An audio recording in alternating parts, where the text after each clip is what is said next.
So, may chika ko sa inyo, be. Chika minute na muna. So, di ba sinabi ko nga sa inyo, nagagamitin ko na tong G21B na Golden Dust Soap, be. Which is, may tira pa ako, mga 2 slice ata, yung malaki neto.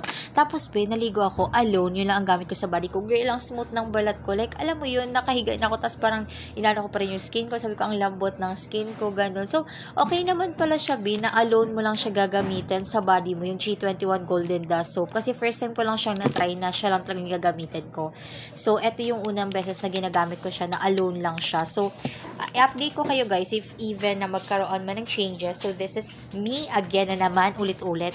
So, if interested kayo guys, ayan. So, 3 peraso be, very affordable lang naman siya. So, subukan nyo na siya. If naghahanap kayo be ng exfoliating soap na kung saan exfoliating siya, whitening, glass skin. And para sa akin be, ang smooth talaga ng balat ko girl. Like, alam mo yun, basta ang lambot niya, be.